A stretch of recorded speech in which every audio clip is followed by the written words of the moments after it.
Hello student, मैं दिनेश दैया physics के इस ऑनलाइन एजुकेशन में आप सभी का स्वागत करता हूँ। स्टूडेंट, हम लोग ऑप्टिकल डिवाइसेज स्टडी कर रहे थे और ऑप्टिकल डिवाइसेज में हम लोगों ने माइक्रोस्कोप का स्टडी कर लिया था। कैसे क्या वो वर्क करता है, कैसे कंस्ट्रक्शन होता है, कैसा रे डायग्राम होता है और क्या क्या उसके जो मैग्नीफिकेशन पावर होते हैं उसके फॉर्मूले थे। आज का हमारा टॉपिक है स्टूडेंट वो है टेलीस्कोप। देखिए, टेलीस्कोप भी एक ऑप्टिकल डिवाइस होता है। टेलीस्कोप की किस यूज में आता है?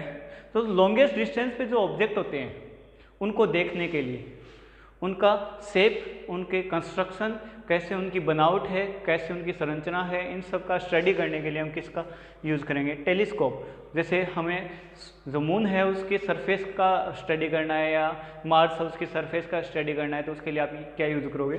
टेलीस्कोप यूज़ करोगे। टेलीस्कोप देखिएगा दो प्रकार के होते हैं। There are two types of telescope. और फर्स्ट हम स्टडी करेंगे रिफ्रैक्टिव टेलीस्कोप। रिफ्रैक्टिव टेलीस्कोप, इसी का एक और नाम है एस्ट्रोनॉमिकल भी बोलते हैं इसे। काफ़ी बार एग्जाम में एस्ट्रोनॉमिकल टेलीस्कोप भी दे दिया जाता है, तो इस चीज़ का आप ध्यान में रखें।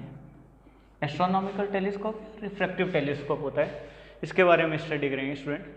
तो देखिए, रिफ्रैक्टिव टेलीस्कोप सीधा सा ये किस प्रिंसिपल पे वर्क करेगा? Refraction. This telescope works on principle of refraction. This telescope works on principle of refraction. Important बात है ये, काफ़ी बार एग्जाम में पूछा जाता है। इसी के तर्ज पे, on the basis of it, इसको नेम क्या दिया गया है? रिफ्रैक्टिव टेलीस्कोप या एस्ट्रोनॉमिकल टेलीस्कोप इसको नेम दिया गया है। इसमें भी देखिए, जैसे आपके माइक्रोस्कोप में, कंपाउंड माइक्रोस्कोप में जैसे दो कॉन्वेक्स लेंस होते थे, इसमें भी दो कॉन्वेक्स लेंस होते हैं। There are two convex lens are present in this telescope. अब उनका क्या होता है, क्या प्रॉपर्टीज होते हैं, उनके बारे में देखेंगे। First, the convex lens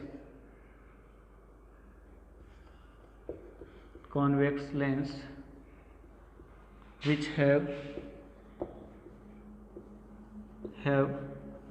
large aperture।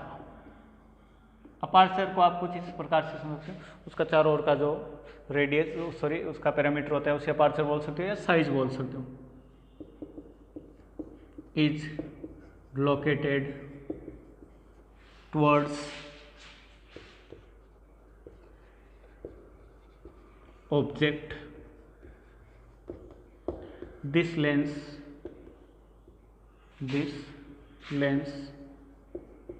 is called objective lens. इस लेंस को क्या कहा जाएगा स्टूडेंट? ऑब्जेक्टिव लेंस कहा जाएगा। देखिए, माइक्रोस्कोप जो आपका कंपाउंड माइक्रोस्कोप है वो जस्ट उसका अपोजिट है। उसमें जो स्मॉल वाला, जिसका अपार्चर स्मॉल होता है, वो ऑब्जेक्ट की तरफ था। इसमें जो अपार्चर जिसका ज़्यादा बड़ा होगा या लार्ज होगा वो ऑब्जेक्ट की तरफ आएगा। बस इतना सा है। मतलब आपने दूरबीन देखा होगा, उसका अगर बड़े वाला लेंस है वो ऑब्जेक्ट की तरफ कर दो और छोटे वाला लेंस आई की तरफ कर दोगे तो वो किसकी तरफ वर्क करेगा? टेलीस्कोप की तरफ वर्क करेगा। और कौन सा टेलीस्कोप होगा? वो रिफ्रैक्टिव टेलीस्कोप होगा। सेकेंड लेंस का प्रॉपर्टी बताते हैं, the convex lens which have small aperture.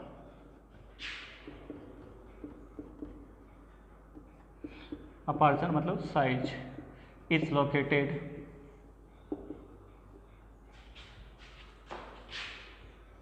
Towards eye is called eye lens. इसको आई लेंस बोल देंगे सीधा का सीधा। Is called eye lens. तो ये आपके रिफ्रैक्टिव टेलीस्कोप में जितनी भी इंफॉर्मेशन आपको देनी थी वो आपको मैं इसमें प्रोवाइड कर चुका हूँ। थ्योरेटिकल अगर आप इसमें लिखना चाहो तो लिख सकते हो, बाकी ये नॉलेज में होना चाहिए। आप इसका थ्योरी नहीं लिखो तो भी कोई दिक्कत नहीं है, पर इसका याद रखना है कि टेलीस्कोप किस प्रिंसिपल पे वर्क करेगा, रिफ्रैक्शन पे वर्क करेगा। तो ये इसके बारे में इंफॉर्मेशन स्टूडेंट हम लोगों ने और प्राप्त कर ली है। अब इसका रे डायग्राम सबसे इंपॉर्टेंट है, इसका रे डायग्राम। तो वो इसका रे डायग्राम देखेंगे कैसा है और उसके बाद इसकी मैग्नीफिकेशन पावर फाइंड आउट करेंगे। ओके स्टूडेंट, तो अब हम जो आपका रिफ्रैक्टिव टेलीस्कोप है उसका क्या देखेंगे, रे डायग्राम। उसमें ये एक लार्ज कॉन्वेक्स लेंस है, थोड़ा लार्ज ही बना लीजिएगा ताकि आपको डायग्राम बनाने में दिक्कत ना आए। ये एक लार्ज कॉन्वेक्स लेंस है और ये वाला है वो इसकी तुलना में छोटा बनाना है, बिल्कुल छोटा मत बनाइएगा वरना डायग्राम आपका क्लियर नहीं बनेगा। थोड़ा सा बड़ा ही बना लीजिएगा इसको भी। देखिए दोनों का कंपैरिजन किया जाए तो ये कॉन्वेक्स लेंस स्मॉल है और ये आपका क्या है लार्ज। ये दोनों का आपका प्रिंसिपल एक्सिस हो गया है और इस प्रकार से हम इसका क्या फाइंड आउट कर लेंगे, ऑप्टिकल सेंटर है इसका O, क्योंकि ऑब्जेक्टिव लेंस है। This lens is located towards object की तरफ रहेगा। ये आपका आई लेंस रहेगा और इसका ऑप्टिकल सेंटर ये हो गया E। अब स्टूडेंट इसमें इंपॉर्टेंट बात है कि इसमें ऑब्जेक्ट क्या रहेगा, बहुत लॉन्ग डिस्टेंसेज पे रहेगा, मतलब इनफाइनाइट पे मान सकते हो। और इनफाइनाइट पे रहता है तो उसका जो रेज आते हैं उससे वो लेंस पे कैसे होते हैं, पैरेलल टू प्रिंसिपल एक्सिस क्या होते हैं, इंसिडेंट होते हैं। पहले से हमें पता है कि अगर ऑब्जेक्ट इनफाइनाइट पे गया है, इसके इधर इनफाइनाइट पे चला गया तो उससे पैरेलल टू प्रिंसिपल एक्सिस क्या होंगे, रेज इंसिडेंट होगी। तो हम क्या करेंगे इसमें और अप्रोक्सीमेट इसके पैरेलल मानेंगे, बिल्कुल एक्यूरेट पैरेलल नहीं मानेंगे वरना तो फोकस से निकल जाएगी। अप्रोक्सीमेट इसके पैरेलल लेते हुए देख लेंगे। ये मान लो कि फर्स्ट रे है और ये इस प्रकार से इंसिडेंट होके इसके इस एंड वाले छोर पे आ रही है। ये यहाँ पे इंसिडेंट हो गई फर्स्ट रे इस प्रकार से। अब सेकंड रे है वो भी इसके पैरेलल ले लेनी है, वो इस प्रकार से इसके ऑप्टिकल सेंटर से इंसिडेंट करवा दो और दोनों यहाँ पे क्या किए इन्होंने इंटरसेक्ट किया। ये दोनों रेज ने यहाँ इंटरसेक्ट कर दिया है, यहाँ और यहाँ। ये यहाँ इंटरसेक्ट किया तो यहाँ क्या बनेगा, इमेज बनेगा जिसका नेम दे दिया हमने A डैश और B डैश। देखिए फर्स्ट का ऑब्जेक्टिव या ऑब्जेक्टिव लेंस का जो आपका ऑब्जेक्ट है वो किधर लोकेटेड है, इनफाइनाइट पे है, जबकि आपका इसका इमेज कहाँ बनेगा, A डैश B डैश पे बनेगा स्टूडेंट। तो इसमें आपको कंफ्यूज होने की जरूरत नहीं है। फर्स्ट का आपका डायग्राम कंप्लीट हो गया। अब सेकंड के लिए देखें, सेकंड के लिए बनाना होता है तो मैं हर बार आपको क्या बताता हूँ कि E को A डैश से मिलाते हुए यहाँ तक बढ़ा दो आप, ताकि आपको दिक्कत ना आए। यहाँ तक बढ़ा लिए। अब देखिए स्टूडेंट यहाँ से इस पे परपेंडिकुलर डाला, ये मतलब सेकंड का क्या आ जाएगा, आपका आई लेंस का इमेज आ जाएगा जिसको नेम दे दिया B double dash A double dash. अब ये बनेगा कब ये इमेज, आपने फर्स्ट के लिए देखिए फर्स्ट का जो ऑब्जेक्ट था, फर्स्ट का जो इमेज था वो सेकंड के लिए वर्चुअल ऑब्जेक्ट का वर्क करेगा, ये आपको ध्यान में रखना है। अब ये इमेज बनेगा कैसे कि ये जो रेज ये आगे जाने वाली थी वो फैलेंगी एक दूसरे से, स्प्रेड आउट होंगी और पीछे की तरफ अपीयर टू इंटरसेक्ट होंगी। तो इनको इस प्रकार से डैश डैश से बढ़ाएंगे, पीछे की तरफ डैश डैश से लेना पड़ेगा आपको क्योंकि ये अपीयर टू इंटरसेक्ट हो रही है। और इसको भी ऐसे ये आगे अपीयर टू इंटरसेक्ट, मतलब आगे कभी नहीं काटेंगे ये और पीछे की तरफ अपीयर टू इंटरसेक्ट होंगी। तो उससे क्या होगा, आपका इसका वर्चुअल इमेज फॉर्मेशन होगा। वर्चुअल इमेज ये बिल्कुल लीनियर लाइन में आना चाहिए। ये दोनों लाइन है, ये डैश डैश वाली इसके लीनियर में आनी चाहिए ताकि आपका डायग्राम क्या हो, गलत ना हो।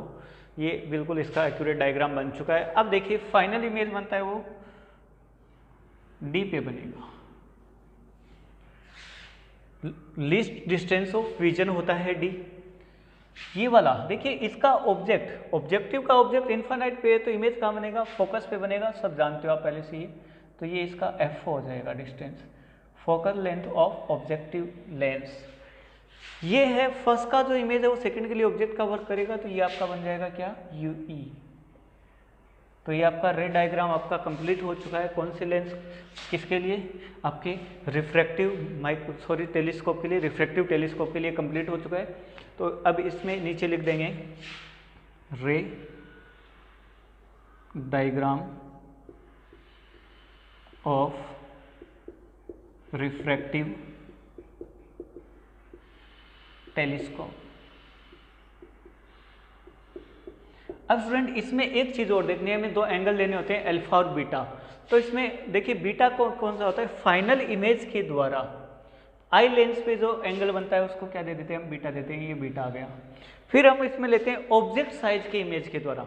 अब ऑब्जेक्ट इसका इनफाइनाइट पे है, हमें नहीं पता कितना बड़ा है, इसका ऑब्जेक्ट इनफाइनाइट पे चला गया है यहाँ से पीछे की तरफ, तो इनफाइनाइट पे चला गया तो हमें नहीं पता कि कितना बड़ा होगा। तो हम क्या करेंगे, इस इमेज को, फर्स्ट की इमेज को ही क्या कंसीडर कर लेंगे हम, फर्स्ट का ऑब्जेक्ट कंसीडर करके, और ये इस पे बनाएगा एंगल अल्फा, इस पे नहीं बनाएगा, इस पे तो इसने पहले ही ऑलरेडी बीटा बना दिया है, तो इसी पे आप अल्फा बनाओगे, दोनों एंगल इक्वल हो जाएंगे तो कोई फायदा नहीं होगा। इसलिए अल्फा एंगल कहाँ बनेगा, ऑब्जेक्टिव लेंस पे बनेगा। तो अब इसकी मैग्निफिकेशन पावर का फॉर्मूला देख लेते हैं। मैग्निफिकेशन पावर, मैग्निफिकेशन पावर का फॉर्मूला क्या आएगा student, angle created by final image on optical centre of eye lens divide में क्या आएगा। अब ये बता दो ऑब्जेक्ट साइज इमेज बता दो या सीधा ए डेस बी डेस बता दो। Angle created by object size image on अब इसमें चेंज हो जाएगा, कहाँ पे आएगा, ऑब्जेक्टिव लेंस के optical centre on optical centre of objective lens. ये इसका फॉर्मूला बन गया। और मैग्निफिकेशन पावर को आप किससे शो किया जाता है, M equal to beta upon alpha. ये वाला एंगल है वो बीटा है, ये वाला अल्फा है, इक्वेशन नंबर फर्स्ट। और स्टूडेंट अब इसकी ज्योमेट्री से हम बीटा और अल्फा का क्या करेंगे, वैल्यू फाइंड आउट कर लेंगे और उसे यहाँ पुट कर देंगे। तो बीटा वही दो ट्राइंगल में आ रहा है, एक A double dash B double dash ई में और एक ए डेस बी डेस ई में। अब हमें कन्फ्यूजन फिर से कि कौन सा ट्राइंगल लेना है, तो ट्राइंगल हमें उस शेप से लेना है कि वो वाला ट्राइंगल लेना है ताकि अपना क्या हो सके, कुछ कैंसिल हो सके। और इसमें मैं क्या लूँगा, आपका ए डेस बी डेस ई है वो ट्राइंगल ले लूँगा। In triangle A dash B dash E, reason बता दूंगा मैं कि क्यों लिया मैंने। इसमें 10 बीटा लगाऊंगा मैं, अप्लाइड बाय 10 बीटा। 10 बीटा क्या होता है आपका, परपेंडिकुलर अपॉन बेस होता है, तो बीटा के सामने वाली साइड परपेंडिकुलर हो जाएगी जो कि ए डेस बी डेस है, बेस हो जाएगा बी डेस ई, तो यह जाएगा A dash B dash divide में B dash E. If beta is too small then 10 beta कितना आ जाएगा आपका, अप्रोक्सीमेट इक्वल टू किसके आ जाएगा, बीटा क्या आ जाएगा। तो बीटा का वैल्यू कितना आया, वो आया ए डेस बी डेस डिवाइड में बी डेस ई, इक्वेशन नंबर फर्स्ट। ये आ गया है, मैंने छोटे वाला ट्राइंगल लिया ए डेस बी डेस ई। अब दूसरा ट्राइंगल अल्फा लेने के लिए आपको अल्फा कौन से में है, ए डेस बी डेस ओ है, तो समझ गए होंगे आप ए डेस बी डेस एक दूसरे को कैंसिल करेगा, इसलिए मैंने छोटे वाला ट्राइंगल लिया था इसमें। इन ट्राइंगल ए डेस बी डेस ओ, इसमें लगाएंगे स्टूडेंट हम 10 अल्फा, और 10 अल्फा अप्लाई किया तो अल्फा के सामने वाली 10 क्या होता है, परपेंडिकुलर अपॉन बेस, और इसमें परपेंडिकुलर कौन होगा, ए डेस बी डेस, क्योंकि एंगल के सामने वाली साइड क्या होती है, परपेंडिकुलर होती है। तो अल्फा इक्वल टू आ गया A dash B dash upon 10 alpha equal to A dash B dash upon base क्या हो गया, बी डेस ओ, बी डेस ओ। अब अल्फा को स्मॉल दर्शा देंगे, if alpha is too small then 10 alpha approximate equal to किसके आ जाएगा, 10 alpha approximate equal to alpha आ जाएगा स्टूडेंट। अब इसको पुट करें यहाँ पे, तो अल्फा का वैल्यू क्या आ गया, A dash B dash divide में बी डेस ओ, इक्वेशन नंबर सेकंड आ गया स्टूडेंट। और फर्स्ट और सेकंड वैल्यू आप कहाँ पुट कर दोगे, सॉरी ये थर्ड, ये सेकंड हो गया और ये थर्ड हो गए। तो सेकंड और थर्ड से वैल्यू कहाँ पुट कर देंगे, इक्वेशन नंबर फर्स्ट में पुट कर देंगे, substituting value from equation 2 and 3 in equation first. 2 और 3 से वैल्यू कहाँ पुट कर देंगे, फर्स्ट में वैल्यू पुट कर देंगे। तो आपके पास वैल्यू क्या आएगी, m इक्वल टू क्या है, ऊपर है बीटा, तो बीटा का वैल्यू क्या आ जाएगा आपका a dash b dash upon b dash e। Divide में अल्फा का वैल्यू आएगा, डिवाइड में अल्फा है तो अल्फा का वैल्यू कितना आएगा, a dash b dash divide में b dash o। a dash b dash से a डैश b डैश क्या हो जाएगा, कैंसिल हो जाएगा स्टूडेंट। तो m का वैल्यू क्या आएगा, सबसे नीचे वाला पार्ट है वो सबसे ऊपर चला जाएगा, इसमें b डैश o अपॉन क्या आ जाएगा, b डैश e। या तो कॉमनली आप ये वाला इसका साइड्स के रेशियो में या इसमें ज्योमेट्री में फॉर्मूला ले सकते हो, पर आगे हमें पता है b डैश o कितना होता है, क्योंकि b डैश o कितना होगा, देखिए b डैश o होता है FO, और इस साइड के डिस्टेंसेस, इस लेंस के लिए इस साइड के डिस्टेंसेस क्या होते हैं, पॉजिटिव, और इसके लिए इधर के डिस्टेंसेस होते हैं नेगेटिव, इधर के पॉजिटिव। जबकि इसके लिए देखा जाए तो इधर के डिस्टेंसेस पॉजिटिव, इधर के नेगेटिव। अब वैसे देखा जाए तो FO इसकी फोकल लेंथ है, और फोकल लेंथ वैसे भी आपको पता है क्या ली जाती है, पॉजिटिव ली जाती है। तो b डैश o क्या हो जाएगा आपका FO हो जाएगा, and b dash e equal to कितना आएगा, देखिए b डैश e वो क्या हो जाएगा आपका UE हो जाएगा, b डैश e मतलब UE, और वो कैसा आएगा, माइनस का आएगा इधर के डिस्टेंस में, तो माइनस का UE। तो आपका m कितना आ जाएगा, वो आ जाएगा F अपॉन माइनस का UE। या तो आप इसे ऐसे लिख सकते हो, या फिर इधर बता देता हूँ मैं क्लियर करके कि आपका m इक्वल टू कितना आएगा, माइनस पहले लगा दो, चाहे माइनस F अपॉन UE, एक ही बात है, कोई फर्क नहीं पड़ेगा। तो ये आपके जो रिफ्रैक्टिव टेलीस्कोप है उसका और मैग्नीफिकेशन पावर का फॉर्मूला आ चुका है आपके सामने, इसका रे डायग्राम, और उसमें सारा इसका कैलकुलेशन है, उसको ध्यानपूर्वक देख लीजिए। इसके बाद इसका क्या करेंगे हम, इसकी स्पेशल कंडीशंस को क्या करेंगे, स्टडी करेंगे। तो उससे पहले आप इसका नोट करने के लिए स्नैपशॉट ले सकते हो, फिर देखेंगे इसकी स्पेशल कंडीशंस।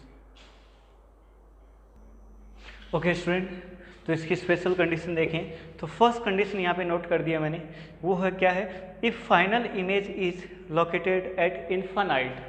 फाइनल इमेज कहाँ पे रहे, इन्फानाइट पे रहे। देखिए फाइनल इमेज ये है a double dash b double dash, अगर ये इन्फानाइट पे चली जाएगी तो सीधी सी बात है इसका जो ऑब्जेक्ट होगा, इस आई लेंस का ऑब्जेक्ट कौन है, a डैश b डैश, जो कि फर्स्ट का इमेज है वो सेकंड का ऑब्जेक्ट है।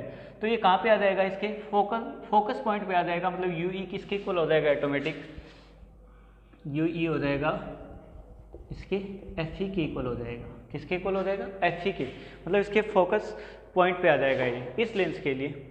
देखिए इसका इमेज, इसका ऑब्जेक्ट था वो इन्फानाइट पे था, तो इसका इमेज ये जो a डैश b डैश है वो इसके किस पे था, फोकस FO पे था, पर ये UE थी। पर अगर ये final image a double dash b double dash वो इन्फानाइट पे चली जाएगी तो UE किसके इक्वल हो जाएगा, FE के।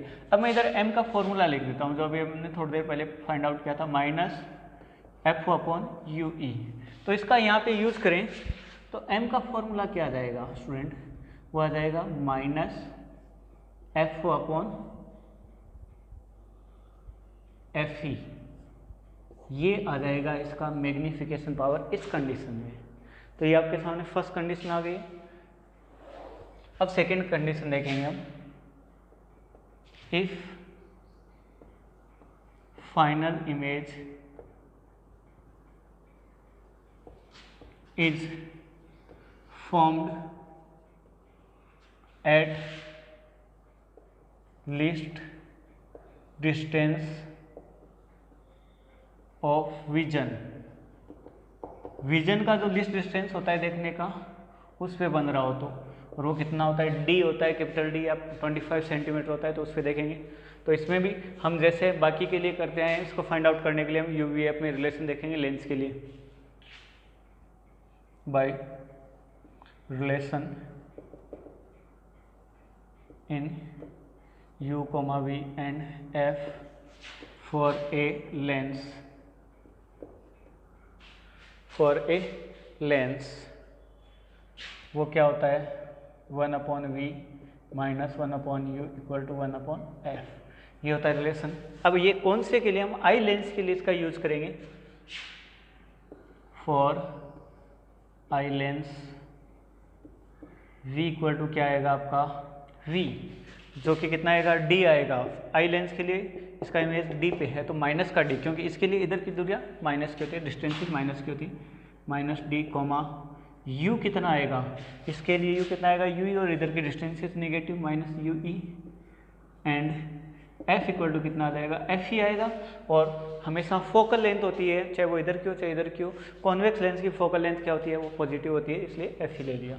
तो इनको यहाँ पे पुट कर देंगे, 1 अपॉन माइनस का d, u v की जगह माइनस का d आ गया, माइनस पहले से ही है, 1 अपॉन u की जगह क्या आ जाएगा माइनस का u e, मतलब फिर से आएगा। कहीं आप ये कन्फ्यूजन नहीं होना कि पहले से माइनस है तो इसको पुट करना आप छोड़ दो, गलत हो जाएगा। Equal to 1 upon f E, solve करें इसे तो minus 1 upon D, 1 upon minus D, minus minus plus 1 upon U E equal to 1 upon F E. Student हमारे पास फॉर्मूला है वो क्या है, minus F upon U E है, तो इसको इसमें कन्वर्ट करने के लिए हम क्या करेंगे, माइनस एफ से मल्टीप्लाई कर देंगे, मल्टीप्लाइंग अब इक्वेशन बाय माइनस के एफ से क्या कर दिया हमने, इसे मल्टीप्लाई कर दिया। तो मल्टीप्लाई कर देते हैं, 1 अपॉन माइनस का डी इंटू माइनस का एफ, ब्रैकेट में लिख सकते हो आप, plus 1 upon U E into minus का F equal to 1 upon F E into minus का एफ। ये देख लिया हम लोगों ने। अब देखिएगा ये माइनस माइनस प्लस, तो एफ अपॉन डी आ जाएगा वैल्यू, ये माइनस और प्लस माइनस हो गया तो एफ अपॉन यू ई आ जाएगा, एंड इधर क्या आ जाएगा माइनस का एफ अपॉन एफ ई। ये आपके सामने इसका फॉर्मूला आ गया है। अब यहाँ से माइनस एफ अपॉन यू ई रख लेते हैं, बाकी को उधर भेज देंगे। तो माइनस का एफ अपॉन यू ई तो रख लिया, और ये पहले से इधर माइनस का एफ अपॉन एफ ई प्रेजेंट था, और ये एफ अपॉन डी है वो प्लस का था, उधर जाके माइनस का हो गया, माइनस का एफ अपॉन डी। अब स्टूडेंट यहाँ से एफ ओ है और अपॉन में एफ है, तो minus F upon F E common लेंगे, इसमें याद रखना minus F upon F E. तो minus F upon U E तो एज इट इज आ गया, इधर minus F upon F E काम आपने कॉमन ले लिया, तो यहाँ क्या बचेगा 1, माइनस का सारा आ गया तो 1 रहा, माइनस ये तो ये प्लस का। अब इसके पास एफ ओ था वो तो बाहर आ गया, पर हमारे पास क्या नहीं है, डी नहीं है, हमारे पास क्या नहीं है, सॉरी एफ ही नहीं है, तो डी है क्यों, तो इसके ऊपर मल्टीप्लाई में क्या आ जाएगा एफ ई अपॉन डी आ जाएगा। इस प्रकार से मल्टीप्लाई करोगे सेम ऊपर वाला स्टेप आ जाएगा। तो इसको करके देख लेना, कहीं कन्फ्यूजन हो तो आप कमेंट बॉक्स में लिख के पूछ लेना। चूँकि माइनस एफ अपॉन यू ई क्या है, माइनस एफ अपॉन यू ई क्या है, एम है, तो वो यहाँ दे देंगे एम। तो फाइनली हमारे पास फॉर्मूला क्या आ गया, M equal to minus F upon F E into में 1 plus F E upon D. ये इसकी मैग्नीफिकेशन पावर का फॉर्मूला आ गया इस कंडीशन में। मतलब इस सेकंड कंडीशन में और फॉर्मूला आपका न्यूमेरिकल में आपको ये पुट करना है, M equal to minus F upon F E 1 plus F E by D. वो न्यूमेरिकल में क्या करेगा, आपको कंडीशन दे के रखेगा कि किस कंडीशन में आपको क्या करना है, फाइंड आउट करना है। सीधा सीधा आपको इस पे देगा ज़्यादा न्यूमेरिकल, इनफाइनाइट वाले पे, पर इस पर भी काफ़ी बार दे सकता है, तो आप उसका ध्यान रखोगे। तो ये आपके सामने इसकी स्पेशल कंडीशंस और इसके मैग्नीफिकेशन पावर के फॉर्मूले आ गए हैं। नॉर्मल कंडीशन में ये वाला formula minus F upon U ई, इनफाइनाइट पे अगर फाइनल इमेज बन रहा हो तो क्या होगा, M equal to minus F upon F E. F O क्या है, ऑब्जेक्टिव लेंस का फोकल लेंथ है, एफ ई है वो आपके आई लेंस का फोकल लेंथ है। और अगर फाइनल इमेज है वो लिस्ट डिस्टेंस ऑफ विजन पे बन रहा हो तो उसके साथ लिए आपको ये वाले और न्यूमेरिकल, ये वाला आपको न्यूमेरिकल में काम में लेना है फॉर्मूला। अब इसके अंदर एक और छोटी सी डेफिनेशन आती है स्टूडेंट, वो और देख लेते हैं। काफ़ी बार इसकी ट्यूब लेंथ दे दी जाती है, ट्यूब लेंथ कैपिटल एल से शो की जाती है। स्टूडेंट ट्यूब लेंथ का कॉमन सा फॉर्मूला होता है, ट्यूब लेंथ होती है वो क्या होती है, कॉमन सी डेफिनेशन है, ऑब्जेक्टिव लेंस और आई लेंस के बीच का जो डिस्टेंस होता है, मतलब ये दोनों के बीच का जो ये डिस्टेंस है वो क्या कहलाएगा, इसको ट्यूब लेंथ कहलाएगा। और डायग्राम में देखें तो वो क्या पता चलेगा कि ये तो है एफ ओ और ये है यू ई, तो आपका फॉर्मूला क्या आ जाएगा, capital L equal to F O plus U E. अब कुछ केसेस में आपका क्या होता है कि ये जो यू ई है, ये फाइनल इमेज अगर इन्फाइनाइट पे बन रहा हो तो ये यू ई अप्रोक्सीमेट इक्वल किसके आ जाएगा, एफ ई के इक्वल आ जाएगा। तो यहाँ लिख देंगे क्योंकि यू ई अप्रोक्सीमेट इक्वल, यही फॉर्मूला आपको काम में लेना है, एल इक्वल टू क्या आएगा, F O plus F E, ये वाला फॉर्मूला ही आपके काम में आएगा। एल का फॉर्मूला देख लेना, या तो F O plus U E, यहाँ पुट कर देता हूँ L equal to F O plus U E, ये आप काम में ले सकते हो F O plus F E, और ये F O plus F E वाला ही आपके ज़्यादा न्यूमेरिकल में काम करता है, तो F O plus F E. तो आपका टेलीस्कोप का, रिफ्रैक्टिव टेलीस्कोप का ट्यूब लेंथ कितना रहेगा, F O plus F E. Okay student, आशा करता हूँ जितना आपको बोर्ड में बताया गया है वो आपका समझ में आ रहा होगा। कहीं पर भी कोई समस्या है आप कमेंट बॉक्स में लिख दीजिएगा। देखिए टॉपिक है वो आपको बहुत अच्छे से बताया जाता है, आपके मन में शंकाएं जो भी आती हैं उनको ध्यान में रख के आपको बताया जाता है।